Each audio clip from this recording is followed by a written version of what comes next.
What's up, world? How you doing again? This is Fredando Jackson, aka Farmer Fredo, and I want to welcome you to the 5th Avenue Community Garden. And so today, I'm gonna share something with you that I utilize to really help with preparing the space or to help with transitioning from the spring to the fall. It's called cover cropping. And again, it's called cover cropping. Cover cropping is a technique where you plant a plant in a space where you're about to grow food, for the whole idea of making sure that the bed doesn't go dormant, isn't an open festival for weeds to take over. And cover crops actually help with preparing your soil for the upcoming planting season. So number one, they can help with weed suppression. Some cover crops grow really fast, and because they grow so fast, they outpace the weeds that can be in your garden. The second thing that they do is that once you have the cover crop established and you mow it down, it adds organic matter naturally back into your soil. And then some cover crops are actually utilized to help with taking metals and bad things out of your soil and helping to rebalance your soil out.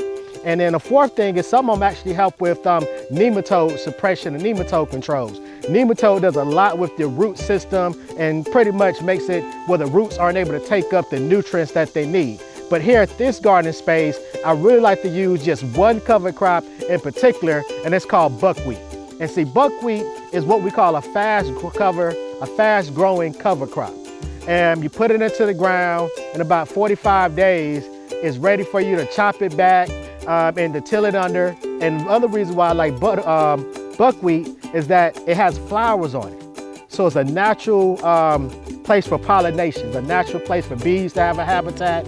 It's a natural place for like your beneficial insects that you have in your garden to have a habitat. And then it's also just nice and vibrant in your garden space. So as I'm transitioning from like the heat of summer, going into the fall, especially during the month of August, one of the main things I love to plant is just buckwheat in the garden space, because once it's established, I can use a weed eater or a sickle blade and just chop it back down into the garden space, and it really helps with cover cropping. And so some other cover crops that you could possibly use in your garden space are sorghum Sudan grass, sun hemp.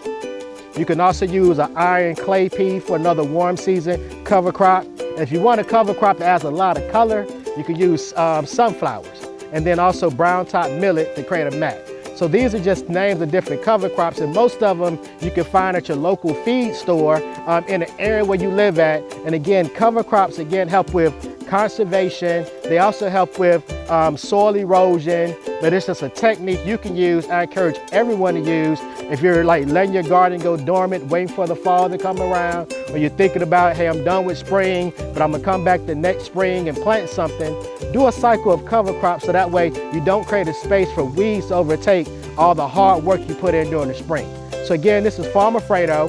You're checking in and checking out, and growing food is what I'm about. Peace.